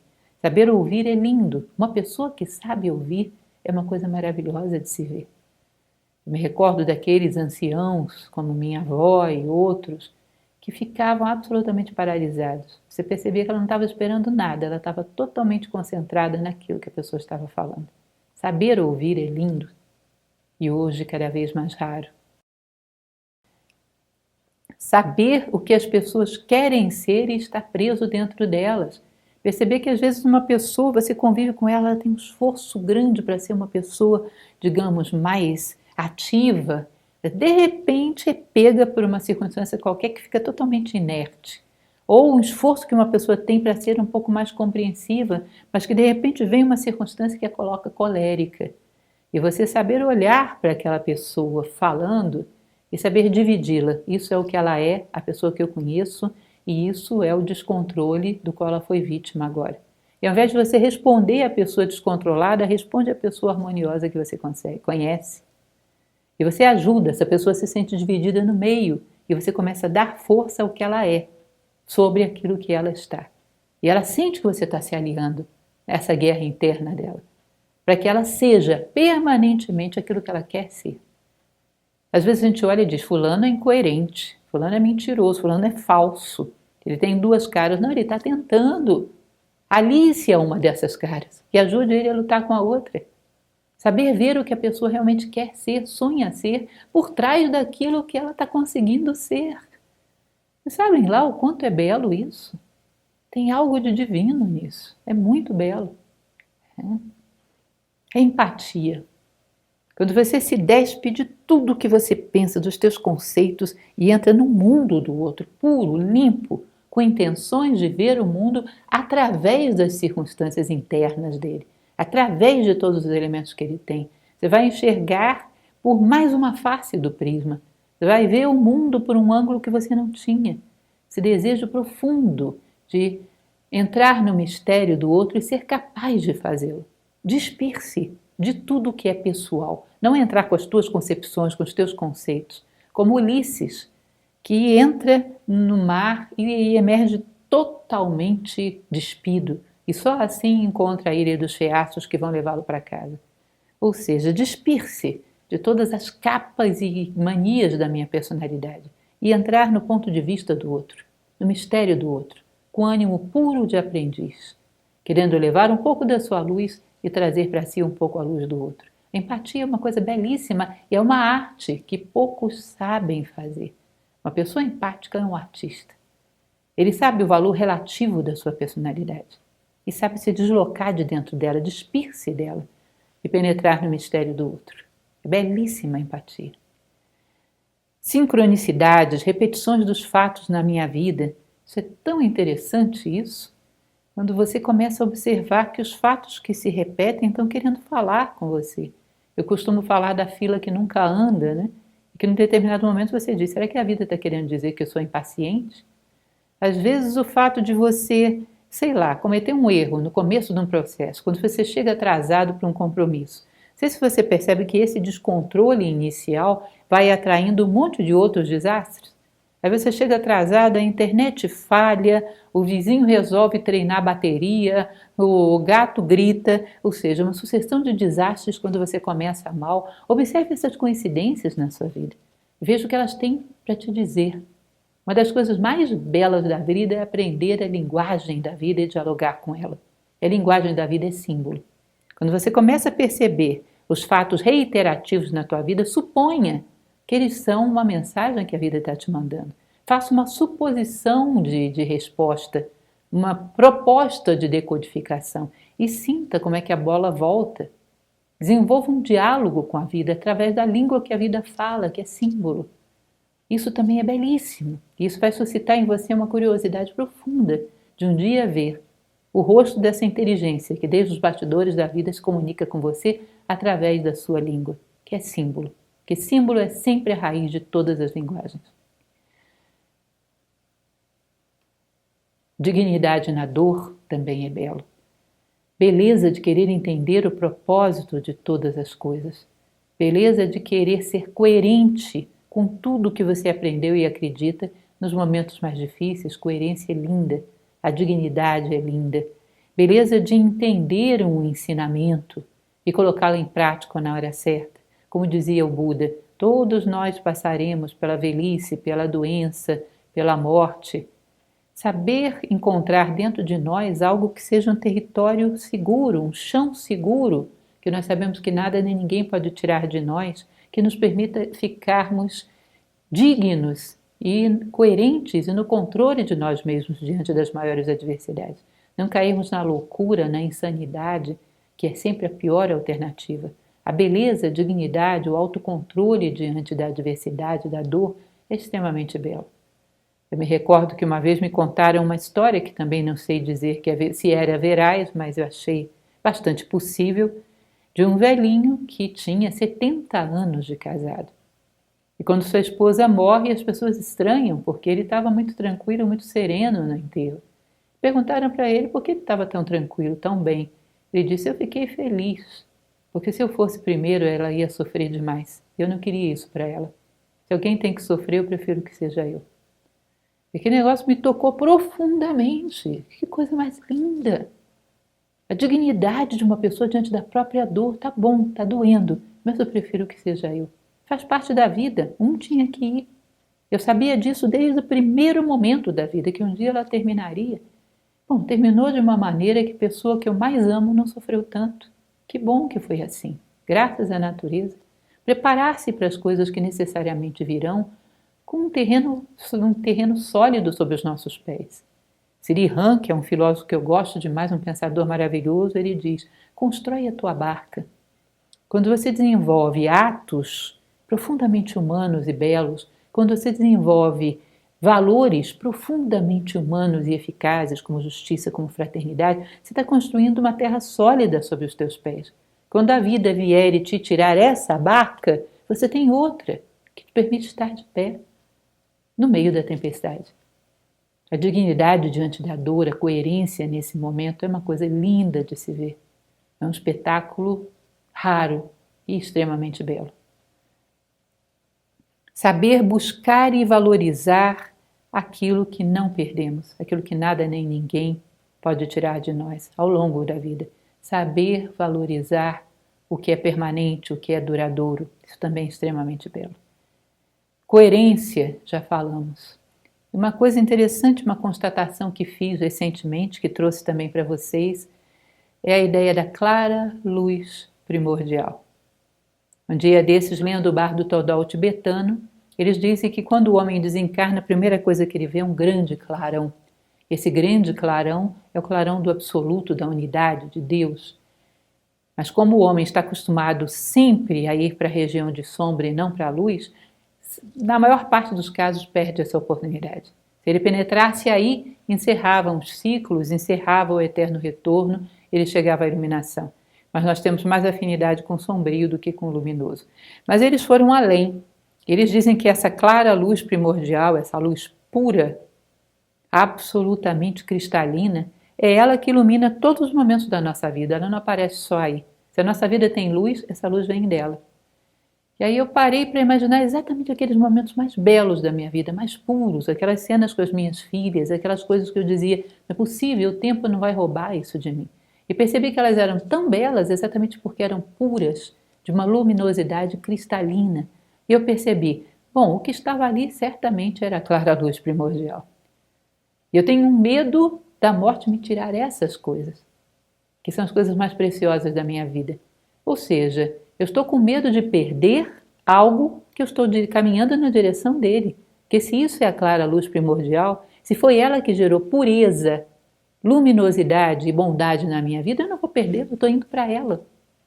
Se nós aprendêssemos a reconhecer essa luz divina como aquilo que embelezou os momentos mais atemporais da nossa vida, saberíamos valorizá-la, saberíamos desenvolver uma afinidade com ela e saberíamos que é nela que está aquilo que não queremos perder da vida e que não podemos perder mesmo, porque faz parte da eternidade.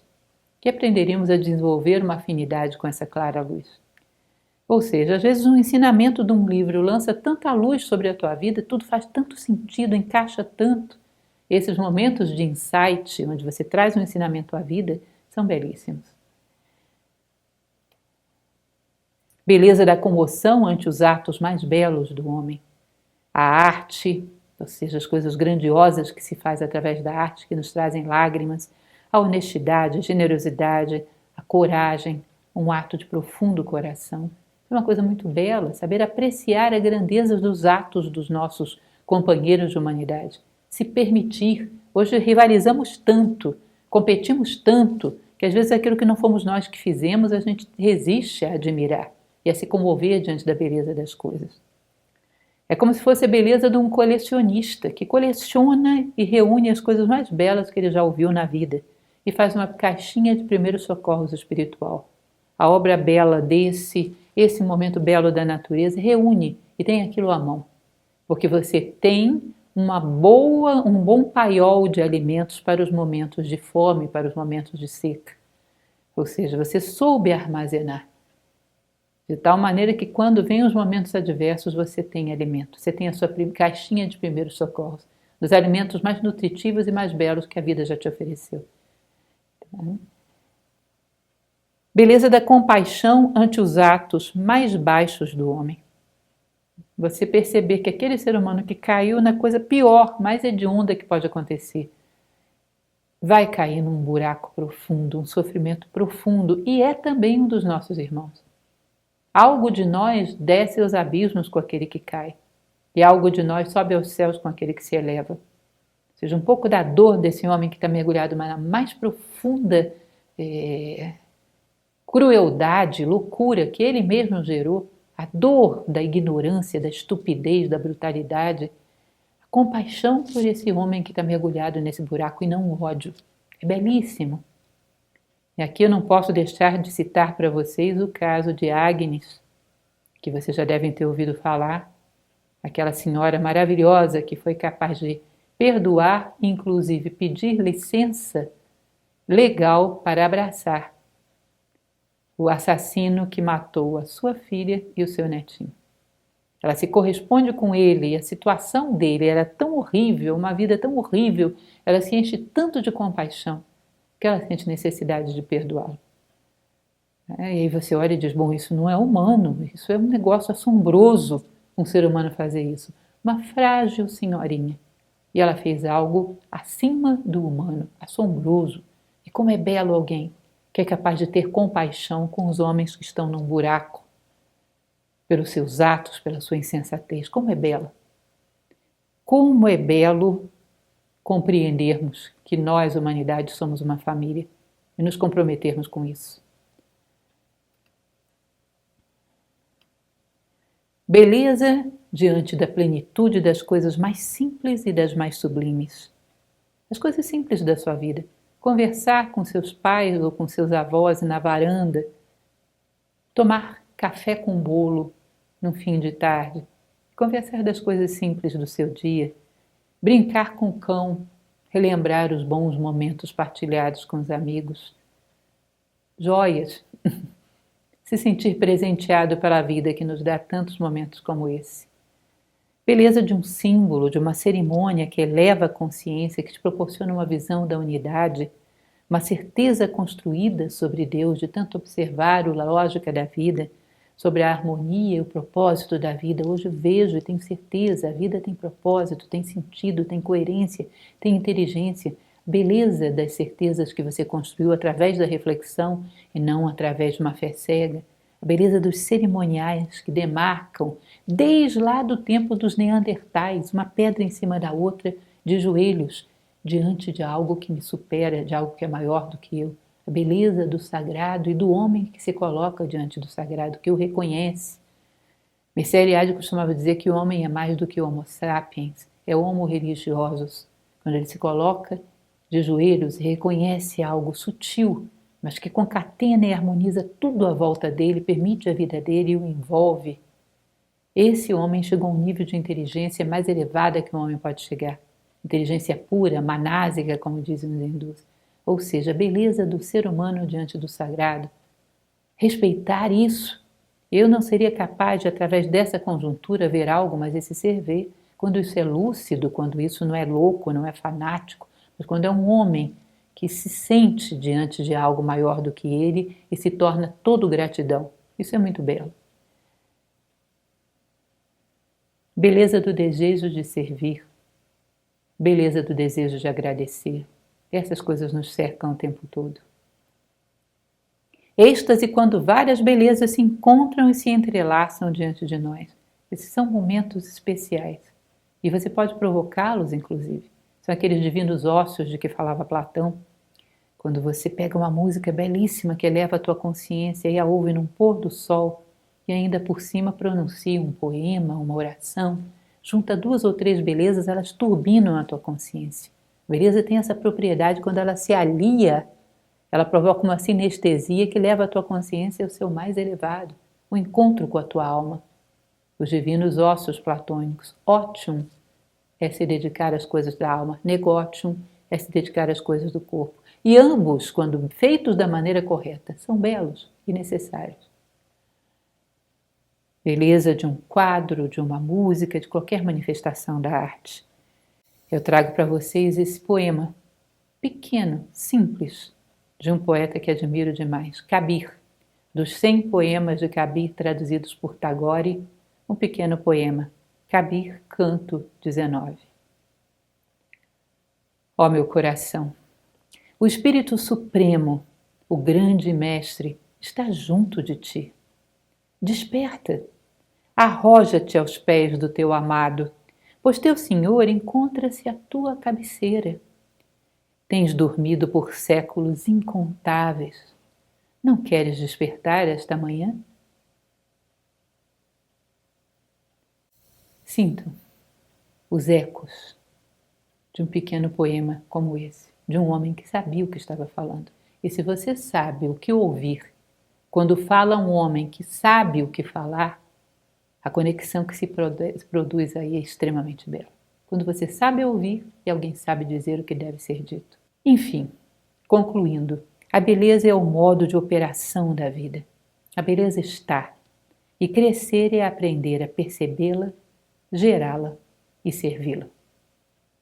Eu espero que essas pequenas reflexões, essas situações da vida, esse rastrear da beleza, sejam inspiradores para vocês. Quando se sentirem sós, não fiquem sós. Procurem a beleza, ela é uma excelente companheira. Um grande abraço a todos.